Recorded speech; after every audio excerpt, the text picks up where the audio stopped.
এই মাদ্রাসাটাকে কবুল না করবে, এই মসজিদকে কবুল না করবে, এই মসজিদের মুসল্লিদেরকে কবুল না করবে, এই মসজিদের ইমাম, মুয়াজ্জিন, কমিটি, মুসল্লি সবার জীবনে গুনাহগুলো মাফ না করবে, এই মাহফিলের শ্রোতাদের জীবনে গুনাহগুলো ক্ষমা না করবে, ততক্ষণ পর্যন্ত আমরা ফেরেশতারা তাদের পক্ষ হয়ে তোমার কাছে হাত তুলে দোয়া করতেই থাকবো। জোরে কোন সুবহানাল্লাহ।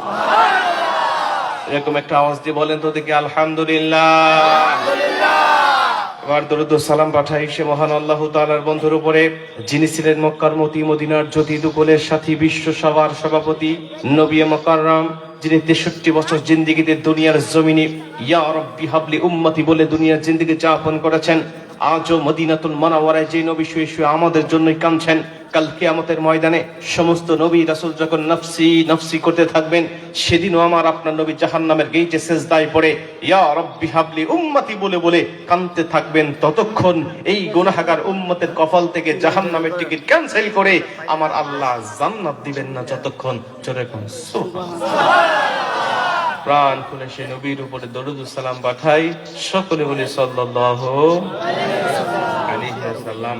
সম্মানিত প্রিয় ভাই, কুমিল্লা তিতাসবাসী, জানতে চাই আপনারা সকলে কেমন আছেন? আলহামদুলিল্লাহ, আলহামদুলিল্লাহ আলা কুল্লি হাল। আল্লাহ পাক আমাদের যে অবস্থার মধ্যে রাখুন না কেন, ওই অবস্থার মধ্যে আল্লাহ আমাদের জন্য কল্যাণ রাখেন। সুবহানাল্লাহ বলেন। আপনি সুখে থাকেন, দুঃখে থাকেন, সুস্থ থাকেন, অসুস্থ থাকেন, সব সময় আপনি চিন্তা করবেন যে এই অবস্থার মধ্যে আল্লাহ আমার জন্য কল্যাণ রেখে দিয়েছে। অতএব আপনি অসুস্থ হলেও ধৈর্য হারাবেন না। আমরা তো অনেকেই ধৈর্য হয়ে হারিয়ে যাই। আমরা অসুস্থ হলে আল্লাহকে গালি পর্যন্ত দেই, তো আল্লাহ চোখ নাই, খালে আমারই দেখে আর কাউরে দেখে না। আছে না নাই? বিপদ আসলে কয় ওকে বিপদ হয় না, শুধু আমারই বিপদ হয়। এরকম ভাবে ধৈর্য হারিয়ে ফেলি। অথচ নবীজি বলেন, বুখারীর হাদিস, কোন ব্যক্তি যখন অসুস্থ হয়, অসুস্থ হওয়ার পরে ধৈর্য এবং সহিষ্ণুতার সাথে আল্লাহর উপরে সন্তুষ্ট থেকে একটা রাত অতিক্রম করতে পারে, আল্লাহ পাক তাকে সদ্যজাত ভূমিষ্ঠ শিশুর ন্যায় নিষ্পাপ করে দেয়। সুবহানাল্লাহ। এজন্য সুখে থাকি আর দুঃখে থাকি, সুস্থ থাকি আর অসুস্থ থাকি, সব সময় শুকরিয়ার আওয়াজ দেব একজনের উপরে। বলেন তো তিনি কে? আল্লাহ। আমাদেরকে সে আল্লাহ পাক আমাদেরকে শুকরগুজার বান্দা হিসেবে কবুল করে নিক। জোরে বলেন আমিন। আরেকটু জোরে বলেন আমিন। ভাই, ভূমিকা লম্বা করার কোনো সুযোগ নাই, যেহেতু অনেক রাত হয়ে গেছে। আলোচনা খুব বেশিক্ষণ দীর্ঘায়িত করা যাবে না, আপনাদের কষ্ট হয়ে যাবে। আবার আপনাদের জন্য মেহমানদারির ব্যবস্থা আছে, তো সেই দিক থেকে বিবেচনা করে আমি আপনাদেরকে ভূমিকা লম্বা না করে সরাসরি আলোচনায় চলে যাব ইনশাআল্লাহ। আলোচনা শুরুতে দুহাত উঁচু করে একটা আল্লাহর নামে তাকবীর দেব আমরা, পারবো তো ইনশাআল্লাহ? আপনাদের কুমিল্লা তিতাসে তাকবীরের আওয়াজ দিলে কোনো সমস্যা হয় না তো? রাজাকারের মৌলবাদী বলে কেউ গালিগালাজ করে না তো? সমস্যা নাই তো? সমস্যা তো আগে একটু হইতো, এখন তার সমস্যা হওয়ার কথা না, নাকি বলেন? এই বাংলার জমিন পীর আউলিয়াদের জমিন। এই আল্লাহর জমিনে এত মুসলমান আজকে বসবাস করছে ভাই, অথচ আজকে থেকে কয়েকশো বছর আগে এত মুসলমান ছিল না। হাতে গোনা কয়েকটা পরিবার ছিল, হাতে গোনা 13টা পরিবার ছিল এই বাংলার জমিনে যারা ইসলাম পালন করেছিল। কিন্তু বেঈমান গৌর গোবিন্দ তাদেরকে ইসলাম পালন করতে দেয় নাই। না দিত আজান দিতে, না দিত নামাজ পড়তে, না দিত হজ করতে যেতে, না দিত কোরবানির সময় গরু জবাই করতে। কোন মুসলমান যদি কোরবানির সময় গরু জবাই করত, ও বেঈমান গৌর গোবিন্দ ওনার সন্তানকে ধরে নিয়ে এসে গৌর গোবিন্দ ওই গরুর মতোই জবাই করে দিত। সুবহানাল্লাহ বলতেছেন। বেঈমান গৌর গোবিন্দ সন্তানকে গরুর মতো করে জবাই করে দিত এবং নির্যাতন নিষ্ঠুর রুলার এই মুসলমানের উপর চালানো হতো। কিন্তু বিভিন্ন আল্লাহর ওলিরা এই দেশে এসে ইসলাম প্রচার করেছিল যখন, তখন এই দেশে মুসলমানদের উপর অত্যাচার এমন ভাবে চলতেছিল যে মুসলমানের পক্ষ হয়ে কথা বলার মতো কেউ ছিল না। তখন আল্লাহর ওলি, বিভিন্ন আল্লাহর ওলিরা এই জমিনে এসে ইসলাম প্রচার করেছিল। আল্লাহর ওলি শাহজালাল ইয়ামিনী রহমাতুল্লাহ আলাইহি যখন প্রবেশ করেছিল, বেঈমান গৌর গোবিন্দ বলেছিল, টুপিওয়ালার দল, পাগড়িওয়ালার দল, এই বাংলার জমিন থেকে ভেগে যাও, কোন টুপিওয়ালার জায়গা বাংলার জমিনে হবে না।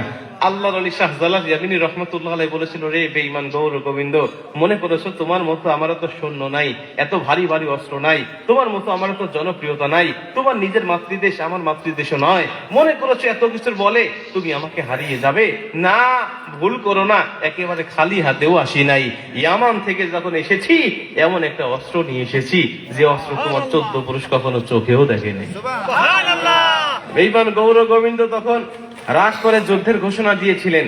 যুদ্ধের ঘোষণা পাওয়ার পরে আল্লাহর ওলি শাহজালাল ইয়ামিন রহমাতুল্লাহ আলাইহি 360 জন আউলিয়াকে সামনে বসালেন তাহাজ্জুদের আগে।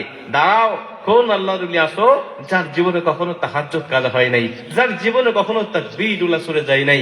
সৈয়দ নাসিরউদ্দিন সিপাহ সালাহ দাঁড়িয়ে বলছেন, আলহামদুলিল্লাহ, আমি বালে ঘর পর থেকে নিয়ে আজও পর্যন্ত এই দুটি আমল কখনো ছাড়ি নাই। আল্লাহর ওলি শাহজালাল কপালে চুমা দিয়ে ডাক দিয়ে বলছেন, ধন্য আপনার জীবন, পবিত্র জিহ্বাখানা নাড়িয়ে নাড়িয়ে একটু আল্লাহু আকবার আওয়াজ আপনি তুলে দেন। উনি যখন আল্লাহু আকবার আওয়াজটা তুলতেছিল, জমিনটা থর থর করে কাঁপতেছিল। আল্লাহু আকবার আওয়াজ চলতেছিল, সিলেটের জমিনে ভূমিকম্প তৈরি হয়ে গিয়েছিল। আল্লাহু আকবার আওয়াজ চলতেছে, বেঈমান গৌর গোবিন্দের রাজপ্রাসাদটা ধূলিকম্পিত হচ্ছিল। ইতিহাস বলে আল্লাহু আকবার আওয়াজ যখন শেষ, বেঈমান গৌর গোবিন্দের রাজপ্রাসাদও আল্লাহ মাটির সাথে বিলীন করে দিয়েছিলেন। জোরে করে আল্লাহু আকবার। সেই মুসলমান আজও আছে না নাই? সেই শাহজালাল ইয়ামিনী রহমাতুল্লাহর উত্তরসূরি আজও বাংলার জমিনে আছে না নাই? সেই রকম একটা আওয়াজ দিয়ে আজও আকাশ বাতাস প্রকম্পিত করা যাবে তো ইনশাআল্লাহ? নারায়ে তাকবীর, নারায়ে তাকবীর, নারায়ে রিসালাত, লিল্লাহি তাকবীর। আল কোরআনের আলো, আল হাদিসের আলো, দুনিয়ার মুসলিম লিল্লাহি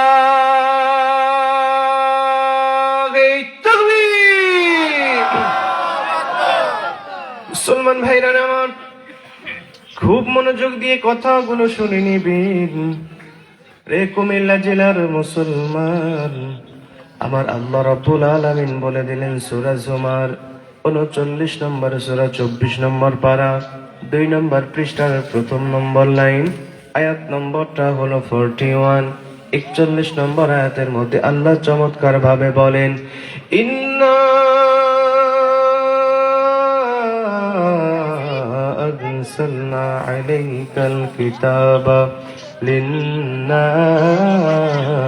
বিল হক فمن اهتدى فلنفسه ومن ضل فإنما يضل عليها وما أنت عليهم بوكيل।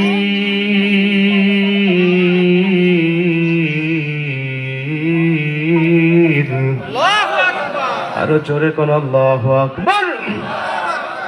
প্রত্যেকটি কুরআনুল কারীমের আয়াত তেলাওয়াত শেষ হবে যখন আমি আমার শাহাদাত আঙ্গুলি দিয়ে আপনাদেরকে ইশারা দেব, তখন আমার শাহাদাত আঙ্গুলের ইশারা পাবেন যখন 2 হাত উঁচু করে আল্লাহু আকবারের আওয়াজটা দিবেন, তখন এই কর্মসূচি চলতে থাকবে ততক্ষণ, আখিরি মুনাজাত হবে না যতক্ষণ। রাজি আছেন যারা যারা 2 হাত উঁচু করে আমার আল্লাহকে আবারও দেখা দেন তারা তারা জোরে কোন আল্লাহু আকবার। মুসলমান ভাইরা আমার, খুব মনোযোগ দিয়ে কথাগুলো শুনে নিবেন। আল্লাহ রাব্বুল আলামিন বললেন, দুনিয়ার মুসলমান, আমি আল্লাহ তাআলা তোমাদের জানিয়ে দিলাম, এই দুনিয়ার জমিনে তোমাদের উপরে নাজিল করে দিয়েছি 30 পারা আল কোরআন। আমি মালিক বলে দিলাম, এই কোরআন দিয়ে যদি তোমাদের ব্যক্তিগত জীবন, পারিবারিক জীবন, সামাজিক জীবন, রাষ্ট্রীয় জীবন চালাইতে পারো, আমি আল্লাহ পাকের বক্তব্য হলো, আমি আল্লাহ তোমাদেরকে হেদায়েতের পথটাকে সহজ করে দেব। এই কোরআন অনুযায়ী যদি তোমার জিন্দেগি পরিচালিত হয়, এই কোরআন অনুযায়ী যদি তুমি জীবনটাকে রঙিন করে নিতে পারো, আমি মালিক বলে দিলাম, দুনিয়ার জমিনটাও হেদায়েতের পথে থাকবে। এই পথে থেকেই যখন তুমি দুনিয়ার থেকে বিদায় নিয়ে চলে যাবে, তোমার জীবনটা দুনিয়ার জমিন থেকে বিদায় নেওয়ার সঙ্গে সঙ্গে আমি আল্লাহ পাক কিয়ামত পর্যন্ত তোমাকে অপেক্ষামান রেখে দিব না, বরং তোমার লাশটা কবরে রাখতে দেরি হবে। আমি আল্লাহ তোমার কবরটা জান্নাতের বাগান করতে দেরি করব না। জোরে কোন সুবহানাল্লাহ। আল্লাহ পাক ডাক দিয়া বলেন, হাবিব কুল বিফাদলিল্লাহি ওয়া বিরহমাতি ফাবিযালিকা ফালইফরাহু হুয়া খায়রুম মিম্মা ইয়াজমাউন। আমি আল্লাহ পাক আপনার উম্মতকে ভালোবেসে, দয়া করে, মায়া করে দুইটা নিয়ামত দান করে দিয়েছি, দুইটা রহমত দান করে দিয়েছি, দুইটা বরকত দান করে দিয়েছি। যে দুইটা নিয়ামত আমি আল্লাহ কোনো নবীকে দেই নাই, যে দুইটা নিয়ামত আমি আল্লাহ কোনো নবীর উম্মতকে দেই নাই, শুধু আমি আল্লাহ পাক ভালোবেসে বেশে আপনার উম্মতি মুহাম্মাদীকে আমি আল্লাহ এই দুইটা পাওয়ারফুল নিয়ামত দান করে দিয়েছি। আমি আল্লাহ পাকের বক্তব্য শুনে নেন, এই দুইটা নিয়ামত যদি আপনার উম্মতেরা আঁকড়ে ধরতে পারে, এই দুইটা নিয়ামত অনুযায়ী যদি তাদের জীবনটা গঠন করে নিতে পারে, ওরা দুনিয়ার জমিন থেকে বিদায় নিয়ে চলে যাবে, ওদের লাশটা কবরে রাখতে দেরি হবে। আমি আল্লাহ রব্বুল আলামিন বলে দিলাম, কবরে রাখার সঙ্গে সঙ্গেই বিনা প্রশ্নে বিনা বাধায় ওরা কবরের মধ্যে জান্নাতি পরিবেশ পেয়ে যাবে। জোরে কোন সুবহানাল্লাহ। আপনার লাশটা যখন কবরে রাখা হবে, নবীজি বলছে ওই কবরে লাশটা রাখাতে দেরি হবে, কবরটা জান্নাতের বাগান হতে দেরি হবে না। সবাই কবরে যাবে, সবার কোয়ালিটি একরকম হবে না। কোন মুমিন থাকবে এমন যাদের লাশটা কবরে রাখা হবে, ফেরেশতারা আসবে না তার কাছে প্রশ্ন করার জন্য। লা ইউসআল ফি কবরিহি, কোন সওয়াল হবে না তাদের কবরে। ইল্লা ওয়াকাহুল্লাহু ফিতনাতুল কবর, কোন ফিতনা হবে না তার কবরে। ডাইরেক্ট কবরে তার লাশটা চলে গেছে, তো কবরটা জান্নাতের বাগান হয়ে গেছে। নবীজি বলে আরেক প্রকার মুমিন থাকবে 2 নম্বরে, এদের কবরে ফেরেশতারা, এদের কবরে যখন লাশটা রাখা হবে তখন ফেরেশতারা তার কবরে যাবে এবং প্রশ্ন করবে, কিন্তু উত্তরটা তাদের কাছ থেকে নেওয়া হবে না, উত্তর তারা দিবে না, বরং তাদের এগেনিস্টে আল্লাহ পাক তাদের কোনো না কোনো আমলের মাধ্যমে আল্লাহ পাক সেই উত্তরের ব্যবস্থাটা করে দেবে। সুবহানাল্লাহ। 3 নম্বরে নবীজি বলেন আরেক প্রকার ঈমানদার থাকবে, ওদের লাশটা যখন কবরে রাখা হবে তখন ফেরেশতারা যাবে প্রশ্ন করার জন্য কবরের মধ্যে, কিন্তু কি আজীব ব্যাপার, ফেরেশতারা যাবে কবরে প্রশ্ন করার জন্য, কিন্তু গিয়ে দেখবে প্রশ্ন করবে কাকে? আল্লাহ পুরো লাশটাকে হাইড করে ফেলে দিয়েছেন। সুবহানাল্লাহ। লাশ আর খুঁজে পাচ্ছে না ফেরেশতারা। ফুলান ইবনে ফুলান অমুকের সন্তান অমুক কিছুক্ষণ আগে মারা গিয়ে এই কবরে এসেছে। ফেরেশতারা আসছে তার কবরে প্রশ্ন করার জন্য, রব সম্বন্ধে, দিন সম্বন্ধে আর নবী সম্বন্ধে জিজ্ঞাসা করার জন্য, কিন্তু কি আজীব ব্যাপার, লাশ নাই, পুরা কবর খালি পড়ে আছে। ফেরেশতারা খুঁজবেন, তন্ন তন্ন করে খুঁজবেন। আপনার এই আলোচনা শোনার পরে আপনারা বলতে পারেন হুজুর কি কোন, আমাদের নাগের চরে কোনো ব্যক্তি মারা গেলে আমরা কবরে রাখানোর পরে ওই কবরের মধ্যে আরেকজন মানুষ দাঁড়ানোর জায়গা থাকে না, এত ছোট কবর মাত্র 3.5 হাত, আর এই কবরে ফেরেশতারা এতক্ষণ খোঁজাখুঁজি করবেন কেন? কবরটা কি প্রশস্ত হবে? নবী বলে হ্যাঁ। কেমন প্রশস্ত হবে জানো? মুমিনের লাশ কবরে রাখতে দেরি হবে, মুমিনের দৃষ্টি সীমানা পেরিয়ে আল্লাহ তার কবরটাকে সবুজ বাগানের মতো প্রশস্ত করে দিবে। এই কবরে ফেরেশতারা খুঁজবেন, কোথায় অমুকের সন্তান অমুক, কোথায় ফুলান ইবনে ফুলান, খুঁজবেন কিন্তু পাবেন না। মুসলমান ভাইরা আমার লক্ষ্য করেন, অনেকক্ষণ খোঁজাখুঁজি করার পরে তাকিয়ে দেখবেন কবরের একটি কর্নারে একটা সবুজ আকৃতির পাখি বসে রয়েছে। এই পাখিকে উদ্দেশ্য করে ফেরেশতারা ডাক দিয়া বলেন, পাখি ফুলান ইবনে ফুলান অমুকের সন্তান অমুক এই কবরে চলে এসেছে, তার আত্মীয় স্বজনরা কিছুক্ষণ আগে তাকে রেখে চলে গিয়েছে। আমরা খবর পেয়ে আসলাম তাকে প্রশ্ন করার জন্য, কিন্তু খুঁজে পাই না, কোথায় গেছে তুমি বলতে পারো? পাখিটি ডাক দেয়া বলেন, ফেরেশতা জোরে কথা বলো না, বান্দা আছে, বান্দা আমার ডানার নিচে ঘুমাচ্ছে, তোমরা খবরদার জোরে কথা বলো না, বান্দার ঘুমের বড় ডিস্টার্ব হবে। জোরে কোন সুবহানাল্লাহ। জোরে কথা বলো না। বান্দা বলে ক্লান্ত শ্রান্ত দেহ নিয়ে আল্লাহর ইবাদত করে সবে মাত্রই কবর এসেছে, আর আল্লাহ আমাকে পাঠিয়ে দিয়েছে তাকে ঘুম পাড়ানোর জন্য, পাহারা দেওয়ার জন্য, সিকিউরিটি গার্ড যাবে। খবরদার জোরে কথা বলো না, বান্দার যেন ঘুমের কোনো ডিস্টার্ব না হয়। ফেরেশতারা বলেন, কি আল্লাহ আমাদেরকে ডিউটি দিয়েছে তার কাছে উত্তর নেওয়ার জন্য, তাকে 3টা প্রশ্ন করবো কমপক্ষে, এই উত্তরগুলো যদি সঠিকভাবে দিতে পারে তুমি তাকে ঘুম পাড়িয়ে রাখো ইসরাফিল আলাইহিস সালাম সিংহায় ফুৎকার দেওয়ার আগ পর্যন্ত, কিন্তু উত্তর না দিতে পারলে তো কবরটা জাহান্নামের গর্ত হবে। ফেরেশতারা কথা শুনে পাখিটি ডাক দিয়ে বলেন, ফেরেশতা শোনো, দুনিয়ার এই বান্দাকে সাধারণ কোনো ব্যক্তি মনে করো না, এই বান্দা উত্তর দিতে পারবে কি পারবে না আমি পাখির কোয়ালিটি দেখে বোঝো না, আমি তো দুনিয়ার কোনো সাধারণ পাখি নয়, আমি বান্দার স্পেশাল একটা আমল, এই আমল করার কারণে আল্লাহ তাকে পাঠিয়ে দিয়েছে কবরের মধ্যে পাখি হিসাবে সুরথে, আমি তাকে সিকিউরিটি গার্ডের দায়িত্ব পালন করছি। শোনো, শুধু কবরে নয়, কবরে, হাসরে, মিজানে, ফুলসিরাতে প্রত্যেকটা ধাপ পার করাইয়া আমার আল্লাহ তাকে কমপক্ষে 10টি পৃথিবীর সমান একটি করে জান্নাতে প্রবেশ করাবে না যতক্ষণ আমি পাখি এই বান্দাকে একা একা ছেড়ে আসবো না ততক্ষণ। সুবহানাল্লাহ। মুসলমান ভাইরা আমার, পাখিটি ফেরেশতারা সঙ্গে সঙ্গে আল্লাহকে ডাক দিয়ে বলেন, মালিক অমকের কবরে এসেছিলাম প্রশ্ন করার জন্য, কিন্তু পাখি তাকে বের করে দেয় না, ডানার তলে তাকে ঘুম পাড়িয়ে রেখেছে। আল্লাহ আমরা বের করতে গেলে তাকে খুঁজেও পাই না, কি করতে পারি আল্লাহ আপনি আমাদেরকে বলে দেন। আল্লাহ পাক তখন ডাক দিয়ে বলে, ফেরেশতা দুনিয়ার সব কবরে তোমরা যাবে, সবার কবরে তোমরা প্রশ্ন করবে, কিন্তু আমি আল্লাহ গুনে গুনে তোমাদেরকে 7 প্রকার ইমানদারের বৈশিষ্ট্য বর্ণনা করে দিলাম। এই 7 প্রকার ইমানদারের কবরে তোমরা যাবে না, ওদের কবরে তোমরা প্রশ্ন করবে না। আমি আল্লাহ পাকের সাথে তাদের একটা চুক্তি হয়েছে, দুনিয়ার জমিনে তাদের সাথে একটা কমিটমেন্ট হয়েছে। এরা দুনিয়ার জমিনে এই 7টা কোয়ালিটির কোন একটা কোয়ালিটি অর্জন করে দুনিয়ার থেকে চলে আসতে যদি পারে, আমি আল্লাহ ওয়াদা দিয়েছি তাদের কবরে কোনো প্রশ্ন হবে না। লা ইউসআল ফি কবরিহি ইল্লা ওয়াকাহুল্লাহু ফিতনাতাল কবর। তাদের কবরে কোনো ফিতনা নাই, তাদের কবরে কোনো প্রশ্ন নাই। অতএব তাদের সাথে কমিটমেন্ট ছিল তারা মারা গেলেই জান্নাত পেয়ে যাবে। অতএব তাদের কবরে তোমরা প্রশ্নের উত্তরগুলো খোঁজার জন্য তাদের ডিস্টার্ব করো না। উত্তর যদি নিতে হয় আমি আল্লাহর কাছে আসো, আমি আল্লাহ বান্দার পক্ষ নিয়া তোমাদের উত্তরগুলো দিয়ে দিব। জোরে কোন সুবহানাল্লাহ, আল্লাহু আকবার বলে। আমি আল্লাহ পাক তাদের হয়ে উত্তরগুলো দিয়ে দেব, তাদের ডিস্টার্ব করো না। ফেরেশতারা বলে, আল্লাহ তাহলে 7 প্রকার ইমানদারের কোয়ালিটি আমাদের বর্ণনা করে দেন, যাতে এই কোয়ালিটির ব্যক্তিদের কবরে গিয়ে আমাদের আর ডিস্টার্ব করতে না হয়। আল্লাহ বলবে, শোনো তাহলে এই 7 প্রকার ইমানদার কারা। এই 7 প্রকার ইমানদারের বৈশিষ্ট্য বর্ণনা করতে গিয়ে একটু সময় যদি বেশি লাগে কষ্ট হবে আপনাদের। দেখেন আমরা এই 7 প্রকারের কোন একটা প্রকার অর্জন করতে পেরেছি কিনা, যদি পারি তাহলে তো জীবন ধন্য, যদি না পারি তাহলে চেষ্টা করার দরকার আছে না নাই? 1 নম্বরে নবীজি বলে, এই পাখিটা যে ব্যক্তি অর্জন করতে পারছে সে ব্যক্তি হবে জান্নাতি। পাখিটা কি? নবীজি বলছেন এই পাখিটা হলো সূরাতুল মুলক। সূরাতুল মুলক 29 নম্বর পারার 1 নম্বর পৃষ্ঠা থেকে মাত্র 30টা আয়াত বিশিষ্ট একটি সূরা, ছোট্ট ছোট্ট আয়াত দিয়ে 30টা আয়াত বিশিষ্ট একটি সূরা। আপনারা যদি সাধারণ মানুষ, যে স্কুল কলেজেও কোনোদিন পড়েন নাই, মুরব্বী মানুষ, ও যদি ইচ্ছা করে যে সূরা মুলক আমি মুখস্থ করবো, প্রতিদিন একটা করে আয়াত, যত ব্রেন দুর্বল হোক না কেন একটা আয়াত সে মুখস্থ করে রাখতে পারবে। প্রতিদিন একটা করে আয়াত মুখস্থ করলে 1 মাসের মধ্যে পুরা এই 30টা আয়াত মুখস্থ হয়ে যাবে, মানে সূরাতুল মুলক তার মুখস্থ হয়ে যাবে।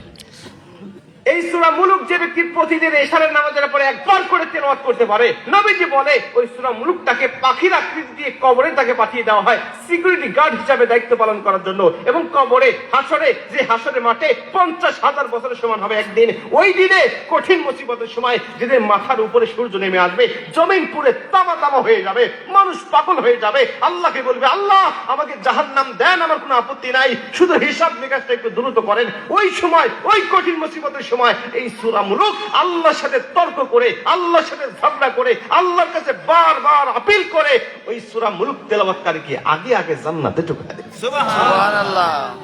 সূরা মুলক ব্রেন যত দুর্বল হোক 1 মাসের মধ্যে মুখস্থ হবে। একটা লোক দেখতে চাই খাস দিলে, হুজুর আমি নিয়ত করলাম আগামী 1 মাসের মধ্যে সূরা মুলক আমি মুখস্থ করে ছাড়বো ইনশাআল্লাহ। একটা ব্যক্তি হাত তোলেন তো দেখি। ইনশাআল্লাহ, মাশাআল্লাহ, লিল্লাহি তাকবীর, আল্লাহ পাক আমাদের কবুল করুক, জোরে বলেন আমিন। ভাই আপনি মুখস্থ করেন, আপনি দেখে দেখেও তেলাওয়াত করতে পারেন, আলহামদুলিল্লাহ, কোনো সমস্যা নাই। কিন্তু মুখস্থ করলে হবে কি, আপনার হয়তো বা কাছে কোরআন নাই, আপনি মসজিদ থেকে বাড়িতে আসতেছেন, রাস্তার মধ্যে প্রতিমধ্যে আপনি তেলাওয়াতটা হয়ে যাবে, আপনার আমল হয়ে গেল। আর এই তেলাওয়াত করে মারা গেলে কবরটাই জান্নাতের বাগান হয়ে যাবে। সুবহানাল্লাহ। 1 নম্বর গেল। 2 নম্বরে নবীজি বলেন আরেকটা আমল, এটা আরো সহজ।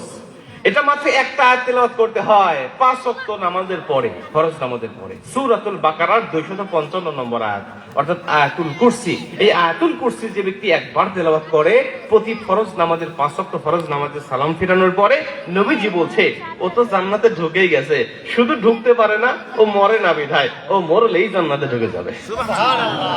আরেকটু জোরে কোন সুবহানাল্লাহ। আপনি জান্নাতে ঢুকে গেছেন, শুধু প্রবেশ করতে পারতেছেন না এই জন্য যে আপনি মরতেছেন না, আপনি মরলেই জান্নাতে ঢুকে যাবেন। আয়াতুল কুরসি যে ব্যক্তি একবার করে তেলাওয়াত করতে পারে, আয়াতুল কুরসি অনেকেরই মুখস্থ থাকার কথা আমার জানা মতে, আছে না অনেকের? দেখি হাত তোলেন তো, কার মুখস্থ আছে?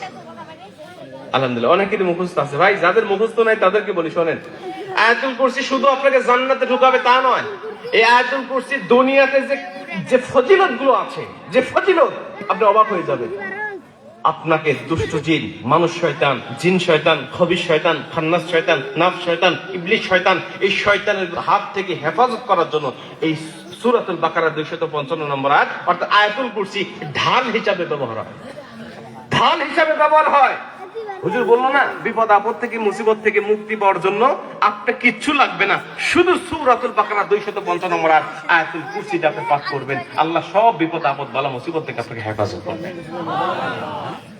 আপনার সন্তান কান্নাকাটি করে রাত্রিবেলায়, ছোট নবজাতক সন্তান রাত্রিবেলা কান্নাকাটি করে, আপনি হুজুরের কাছে দৌড়ান একটু পানি পড়া নেওয়ার জন্য, হুজুর কে বলে তাহাজ্জুদ নামাজ পড়ার জন্য উঠবে ভাব, এই সময় গিয়ে আপনি তাকে ডিস্টার্ব করতেছেন। আপনার হুজুরের কাছে যাওয়ার দরকার নাই। ইসলাম ধর্ম এমন ধর্ম, এটা একজন আলেম মুফতি যা জানবে একটা কৃষকের সন্তান ঠিক তেমনটাই জানবে। অন্যান্য ধর্মের অনুসারীরা যেমন ব্রাহ্মণের সন্তান ব্রাহ্মণই হবে সে জানবে, বাকি নিচু বংশের মানুষেরা জানতে পারবে না। ইসলাম ধর্ম তা নয়। ইসলাম ধর্ম সব ওপেন করে দিয়েছে। একটা ইমাম সাহেব পানি পরে কি সূরা পাঠ করে সেগুলো তোমার জানার অধিকার আছে। একটা ইমাম সাহেব একটা জিন ভূত তারাই কোন সূরা পাঠ করে সেটাও তোমার জানার অধিকার আছে। সব ওপেন, গোপন বলতে কিচ্ছু নাই। এগুলো অ্যাপ্লাই করে করে আপনার জীবনটাও সুখময় শান্তিময় করবেন এবং পরকালে জীবনটাও আপনি মুক্তি পেয়ে যাবেন। সুবহানাল্লাহ।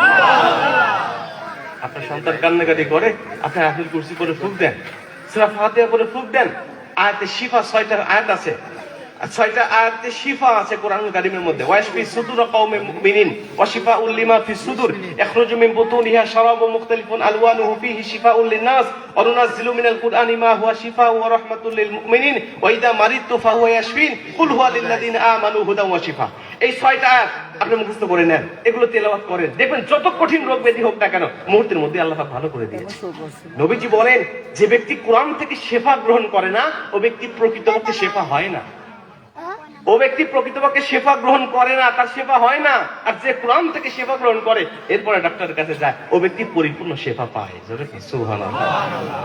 তাহলে 2 নম্বরে আয়াতুল কুরসি মুখস্থ করবেন, এগুলো অ্যাপ্লাই করবেন, দুনিয়াতেও শান্তি পরকালেও মুক্তি। এটা গেল 2 নম্বর। এইবার 5টা বলছি একধারে একসাথে। এই 5টা শুধুমাত্র আপনি নিজে নয়, আপনি দেখতে পারবেন যে আপনার মা, আপনার বাবা, ভাই বোন, আত্মীয় যারা মারা গেছে, দেখেন তো এই 5টা কোয়ালিটির কোন একটা কোয়ালিটি তাদের সাথে মেলে কিনা, এই 5টা লক্ষণের কোন একটা লক্ষণ তাদের সাথে মেলে কিনা। যদি মিলে যায় মনে করবেন খুশ নসিব, আমার ওই মা বাবা, আমার ওই ভাই, আমার ওই প্রতিবেশী ও মারা গেছে, তো সরাসরি জান্নাতে হেঁটে হেঁটে চলে গেছে। এক নম্বর। 3 নম্বর। 3 নম্বরে নবীজি বলেন যে ওই ব্যক্তি, যে ব্যক্তি মান কানা আখিরু কালামিহি লা ইলাহা ইল্লাল্লাহ ফাদাখালাল জান্নাহ। অর্থ শোনার আগে একবার কোন সুবহানাল্লাহ, আরেকটা জোরে কোন সুবহানাল্লাহ। আল্লাহ নবী বলে, যে ব্যক্তি মরণের আগে শেষ কথাটা বলে ফেলে, মান কানা আখিরু কালামিহি লা ইলাহা ইল্লাল্লাহ, শেষ কথা বলে ফেলেছে লা ইলাহা ইল্লাল্লাহ, ফাদাখালাল জান্নাহ, সে তো সরাসরি জান্নাতের মধ্যে দাখিল হয়ে গেছে। সুবহানাল্লাহ। অনেকে দেখবেন কালেমা পাঠ করতে করতে মারা যায়, নবীজি বলে খুশ নসিব, ও কালেমা পড়তে পড়তে মারা গেছে মানে জান্নাতে চলে গেছে। সুবহানাল্লাহ। মুসলমান ভাইরা আমার, এজন্য নবীজি অন্য একটা হাদিসের মধ্যে বলেন, লাকিনু মাউতাকুম লা ইলাহা ইল্লাল্লাহ। যখন তোমরা কোনো মুমূর্ষু ব্যক্তিকে দেখতে যাবে, অসুস্থ ব্যক্তিকে দেখতে যাবে, মৃত শয্যায় শায়িত ব্যক্তিকে যখন তোমরা দেখতে যাবে, ওর কাছে গিয়ে তোমরা দুনিয়াবি খোঁজ গল্প করবে না, বলবে না কয় লোকটা কয় বিঘা জমি কিনে গেল, কয়টা গাড়ি, কয়টা বাড়ি, কয়টা সন্তানকে সরকারি চাকরি দিয়ে গেল, এমন খোঁজ গল্প করবে না। তোমরা তার কাছে গিয়ে শুধু কালেমার তালকিন দিতে থাকবে। লাকিনু মাউতাকুম লা ইলাহা ইল্লাল্লাহ, তোমরা নিজেরা কালেমা পাঠ করতে থাকবে। ওনাকে জোর করবে না যে আপনি কালেমা পড়েন, কালেমা পড়েন, বারবার তাগিদ দিও না, কেননা ওনার মননে সাকরাত শুরু হয়ে গেছে, মৃত্যু যন্ত্রণায় ছটফট করছে। তুমি যদি তাকে বারবার তাগিদ প্রদান করো, কালেমা পাঠ করেন, কালেমা পাঠ করেন, বিরক্ত হয়ে কালেমাকে অস্বীকার করে বসতে পারে। আর একবার যদি কোনো ব্যক্তি কালেমাকে অস্বীকার করে, ওর জীবনে যত ইবাদত বন্দেগী সব বিফলে চলে যাবে। এজন্য তুমি তাকে তাগিদ না দিয়ে, জোর না করে, তুমি নিজে কালেমা পাঠ করতে থাকো। তোমার কালেমা পাঠ করা দেখে দেখে তোমার ঠোঁটের সাথে ঠোঁট মিলিয়ে, তোমার জবানের সাথে জবান মিলিয়ে ও যদি একবার কালেমা পাঠ করতে পারে, আমি নবীজি বলে দিলাম খুশ নসিব, আমার আল্লাহ তার জীবনের সব গুনাহ মাফ করে ওর কবরটাও জান্নাত বানিয়ে দিবে। জোরে কোন সুবহানাল্লাহ।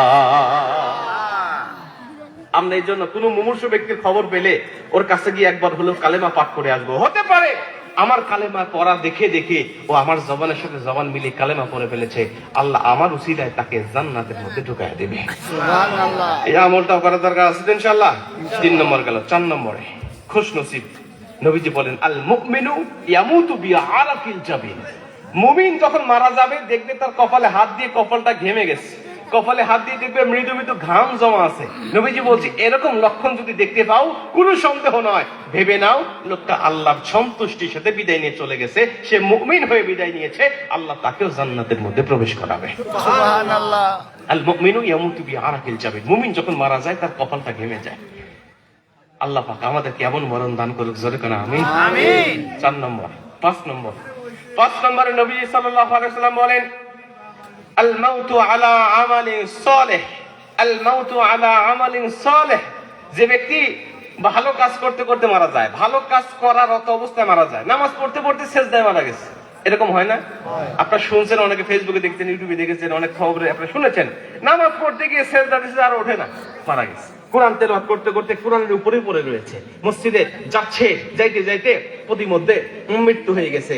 কোরআন হজ করতে গিয়েছে, হজ করতে গিয়ে লোকটার মৃত্যু হয়ে গেছে। রমজান মাসে রোজা রাখা অবস্থায় লোকটা দুনিয়া থেকে বিদায় নিয়ে চলে গেছে। কোরআনুল কারীমের তাফসীর মাহফিল এসে লোকটা দুনিয়া থেকে বিদায় নিয়ে চলে গেছে। নবীজি বলছে, আল মাউতু আলা আমালিন সালেহ। এমন যদি হয় ভেবে নাও লোকটার খুশনসিব, ও ভালো কাজ করার মত অবস্থায় মৃত্যুবরণ করার কারণে আমার আল্লাহ তাকে সরাসরি জান্নাতের মধ্যে ঢুকায় দিয়েছে। সুবহানাল্লাহ। এই হাদিসটা শুনে সবাই খুশি হলেন, কিন্তু এর পরবর্তীতে এর এগেইনস্টে একটা হাদিস নবীজি বর্ণনা করেছেন। নবীজি বলেন, ভালো কাজ করতে করতে মারা গেলে যেমন লোকটা জান্নাতি, ঠিক কবিরা গুনাহ করতে করতে মারা গেলে লোকটা ঠিক তেমনই জাহান্নামী। আপনি সারা জীবন অনেক আমল করেছেন, কিন্তু শেষ মৃত্যুটা হয়েছে আপনার কবিরা গুনাহ করা অবস্থায়। আপনি মদ পান করতে করতে মারা গিয়েছেন, জেনা ব্যভিচার আড্ডাখানায় গিয়ে দুনিয়া থেকে বিদায় নিয়ে চলে গেছেন, গান শুনতে গিয়ে, যাত্রা পালার প্যান্ডেলের গান শুনতে গিয়ে আপনি দুনিয়া থেকে বিদায় নিয়ে চলে গেছেন। আল্লাহ নবী বলে, বদনসিব, ও মৃত্যুবরণ করেছে কবিরা গুনাহ করা অবস্থায়, তার মানে তার জীবনের সব আমল বরবাদ, ওর ঠিকানা হবে জাহান্নাম। জোরে করে নাউজুবিল্লাহ। যুবক ভাই, জাহান্নামে মৃত্যুর কিছু আলামত আছে, জাহান্নামে মৃত্যুর কিছু আলামত আছে। তার মধ্যে একটা আলামত হলো কবিরা গুনাহ করা অবস্থায় মারা গেলে জাহান্নামী হয়। আমরা কি কবিরা গুনাহ করব ভাই? না। গান শোনা হালাল না হারাম? হারাম। গান শোনা কি কবিরা গুনাহ না নরমাল গুনাহ? কবিরা গুনাহ। হ্যাঁ, আপনারা কুমিল্লার মানুষ তো, মাঝে মাঝে কিছু জায়গায় উল্টা পাল্টা হয় নাকি কন? গান শোনা অনেকেই দেখবেন আপনাদের কুমিল্লার যে লাকসামের ওইদিকে এক ভণ্ড ছিল, গান বাজনা কইতো নারী পুরুষ একসাথে নিয়ে। কিছুদিন আগে দেখলাম যে কোথায় যেন ধরে মাইরও দিয়েছে, কি যেন নাম ওর? না না, তাহেরি না, এই যে লাকসামে, তাহেরির বাড়ি তো ব্রাহ্মণবাড়িয়া না। এই যে এখানে উনি বলতো না যে রোজা রাখা কোরআনের মধ্যে কোথাও নাই, রোজা রাখলে পরে ওই যে পেটের গুড়া কৃমি মারা যায়, এগুলো আল্লাহর দরবারে অভিযোগ করবে। ওই যে বলছিল না মরণকালে ঢোল বাঁশি বাজায়, এখনো মনে পড়ছে? আচ্ছা, তো এই গান বাজনা অনেকেই হালাল করতে চায়, এই গান বাজনা অনেকেই বলতে চায় না এগুলো কোনো সমস্যা নাই, অথচ আল্লাহ পবিত্র কোরআন সূরাতুল লুকমানের 6 নম্বর আয়াতের মধ্যে চমৎকার ভাবে বর্ণনা করে দিয়েছেন, অমিনান নাসি মাইয়াশতারি লাহওয়াল হাদিস।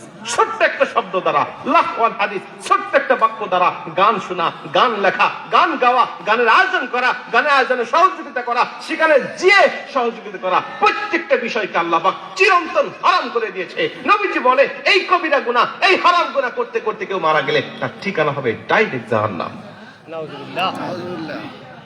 আর আপনি যদি, অনেক যুবক ভাইরা আগে আলহামদুলিল্লাহ এখন খুবই খুশি সংবাদ হলো, এখন অনেক যুবকের আগে গান শুনতো, এখন তারা গানগুলোকে বাদ দিয়ে এখন তারা কোরআনুল কারীমের তেলাওয়াত, ইসলামিক গজলগুলো তারা শুনে শুনে এখন অভ্যস্ত হচ্ছে। ঠিক কিনা বলেন? অনেক যুবক রাত্রিবেলা গান না শুনলে ঘুম হইতো না, আরে এখন অনেক যুবক আমি নিজে দেখেছি, আমি নিজে শুনেছি, বলে হুজুর কোরআন তেলাওয়াত না শুনলে আর ঘুম ধরে না। আলহামদুলিল্লাহ বললেন না? আল্লাহর কসম করে বলছি, আল্লাহর কসম করে বলছি, ওই কোরআন তেলাওয়াত শুনে আপনি ঘুমিয়ে গেলেন, আল মাউতু আলা আমালিন সালেহ, এই ঘুমের ঘরে যদি আপনার মৃত্যু হয়ে যায়, নবীজির বলা হাদিস অনুযায়ী আপনার মৃত্যু হবে জান্নাতি মৃত্যু। সুবহানাল্লাহ। কোরআন তেলাওয়াত এমন তেলাওয়াত ভাই, এই কোরআন তেলাওয়াত আপনি করলে যেমন সওয়াব পাবেন, এই কোরআন তেলাওয়াত শুনলে আপনি একই রকম সওয়াব পাবেন। সুবহানাল্লাহ। আপনি মোবাইলে শোনেন আর বাস্তবে শোনেন, আপনি কোরআন তেলাওয়াত করলে যেমন সওয়াব, কোরআন তেলাওয়াত শুনলেও আল্লাহ পাক একই রকম সওয়াব আপনাকে দান করবে। সুবহানাল্লাহ। আপনাদের আরেকটা খুশি সংবাদ দেই, এই 2024 সালে ওআইসি রিপোর্ট দিয়েছে, গোটা পৃথিবীকে বিশ্লেষণ করে গোটা পৃথিবীর রিপোর্ট দিয়েছে, 2024 সালে প্রতিদিনে গড়ে 8,500 মানুষ কালেমা পড়ে মুসলমান হয়েছে। প্রতি মাসে নয়, প্রতিদিনে 8,500 অমুসলিম প্রতিদিন মুসলমান হয়েছে। এই যে এত হাজার হাজার মানুষ মুসলমান হয়েছে, একজনও এমনি এমনি হয় নাই। কেউ মুসলমান হয়েছে কুরআনুল কারীম গবেষণা করে, কেউ মুসলমান হয়েছে আমার নবীজির সিরাত গবেষণা করে, কেউ মুসলমান হয়েছে আমার নবীজির সূরত দেখে, কেউ মুসলমান হয়েছে আমার নবীজির শুধুমাত্র তার জীবনী পড়ে, আবার কেউ মুসলমান হয়েছে শুধু কুরআনুল কারীমের তেলাওয়াত শুনে। জোরে কোন সুবহানাল্লাহ। কুরআন তেলাওয়াত শুনে মানুষ মুসলিম হয়, একটা অবাক করা ঘটনা। পৃথিবীতে অন্য কোন ধর্ম পাবেন না, অন্য কোন ধর্মের কিতাব পাবেন না, যেই ধর্মের কিতাব শুনে কোন ব্যক্তি ওই ধর্ম গ্রহণ করেছে এমন কোন ধর্ম নাই। কেবলমাত্র ব্যতিক্রম হলো মুসলমানদের কোরআন। পিছনে জায়গা আছে, এখনো জায়গা আছে, যারা দাঁড়ায় আছে মহিলা প্যান্ডেলে। ও আচ্ছা, তাই তো বলবেন। মা বোনরা, আপনাদের প্যান্ডেলের পিছনে জায়গা হচ্ছে না, একটু আগায় বসেন, আর পিছনে মা বোনদের একটু বসার সুযোগ করে দেন। এক বোন বসছেন, আরেক বোনকে সুযোগ করে দেন। জান্নাতের বাগানে একাই বসলে হবে, একটু আপনার অন্য বোনকে সুযোগ করে দেন। আলহামদুলিল্লাহ, আমরা খুব বেশি সময় নেব না, অল্প সময়ের মধ্যে আমরা মুনাজাত করে দেবো ইনশাআল্লাহ। প্রিয় ভাই, লক্ষ্য করেন, শুধু কুরআনুল কারীমের তেলাওয়াত শুনে মানুষ মুসলমান হয়, এটা অন্য ধর্মের সাথে মিলবে না। কেবলমাত্র মুসলমানদের ধর্ম ব্যতিক্রম। আজকে বাংলাদেশে আন্তর্জাতিক কিরাত সম্মেলন হচ্ছে। ভাই, আপনারা যারা তেলাওয়াত শোনেন, তারা বিভিন্ন কারীর কণ্ঠের তেলাওয়াত শোনেন। তো আগে একটা কারি ছিল, অনেকে তার তেলাওয়াত শুনেছেন, ওনার নাম হলো কারি আব্দুল বাসিত রাহমাতুল্লাহ আলাইহি। নাম শুনছেন আপনারা? কারি আব্দুল বাসিত তেলাওয়াত যারা শুনছেন তারা তো জানেন যে ওনার কণ্ঠের কেমন জাদু। ওনাকে একবার সাংবাদিক প্রশ্ন করেছিল, রে কারি আব্দুল বাসিত, আচ্ছা তুমি যে কোরআন দিয়ে তেলাওয়াত করো, তোমার তেলাওয়াত শুনে মানুষেরা পাগল হয়ে যায়, শত শত কিলোমিটার দূর থেকে তোমার তেলাওয়াত শোনার জন্য যায়। তোমাকে একটা প্রশ্ন করতে চাই তোমার কোরআনের একটা আয়াত সম্পর্কে। তোমার কোরআনের মধ্যে আল্লাহ বলছে যে পৃথিবীতে প্রত্যেকটা জাতিকে, প্রত্যেকটা নবীকে আল্লাহ পাক বিভিন্ন কিছু মুআজিজা দিয়েছে, তোমার নবীকে নাকি মুআজিজা হিসাবেই কোরআন দিয়েছে। কিন্তু কোরআন নাকি কোনদিন এই মুআজিজা শেষ হবে না, এটা নাকি আমরণ থেকে যাবে, আমৃত্যু পর্যন্ত থেকে যাবে, এটা নাকি কিয়ামত পর্যন্ত থেকে যাবে। এই কথা কি সত্য? কারি আব্দুল বাসিত বলছে, হ্যাঁ সত্য। বলছে, তুমি কি জেনে বলছো, তুমি কি শুনে শুনে বলছো, নাকি নিজের চোখে দেখে বলছো? কারি আব্দুল বাসিত বলছে, আমি চোখে দেখে বলছি। বলছে, কতবার দেখেছো, কিভাবে দেখেছো?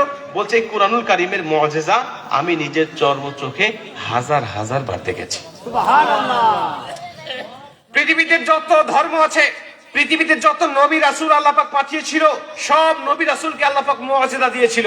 সব নবী রাসূলকে আল্লাহ পাক কিছু অলৌকিক ক্ষমতা দিয়েছিল, যেগুলো তার উম্মতের সামনে দেখাইছে। উম্মতের সামনে দেখানোর পরে ওই উম্মতের ঈমানগুলো বৃদ্ধি হয়েছে। কাফের মুশরিকরা দেখার পরে তারাও কালেমা পড়ে মুসলমান হয়েছে। কিন্তু নবীরা চলে যাওয়ার সঙ্গে সঙ্গে সেই মুআজিজাগুলো হাতে করে নিয়ে চলে গেছে, একটাও তার উম্মতকে দিয়ে যায় নাই। কিন্তু আমার নবী যত মুআজিজা নিয়ে আসছিল, এগুলো আর তিনি নিয়ে যায় নাই, সব আপনাদের জন্য রেখে গিয়েছে। সুবহানাল্লাহ। আমার নবীর মুআজিজা ছিল, কেউ কেউ বলে ৩৫০০ মুআজিজা, কেউ কেউ বলে না ১০,০০০ মুআজিজা। যত হাজার মুআজিজা হোক, সব মুফাসসির একমত যে আমার নবীর উপরে আল্লাহ যত মুআজিজা দিয়েছিল, সবচেয়ে পাওয়ারফুল মুআজিজার নাম হলো এই ৩০ পারা আল কোরআন। এই আল কোরআনের পাওয়ার, ক্ষমতা, কার্যকারিতা নবীর জামানে যেমন, আজও ঠিক তেমন কিয়ামত পর্যন্ত একই রকম থাকবে, এক কিঞ্চিত পরিমাণও কমে যাবে না। সুবহানাল্লাহ। ভাই, মুসা নবীর নাম শুনছেন তো আপনারা?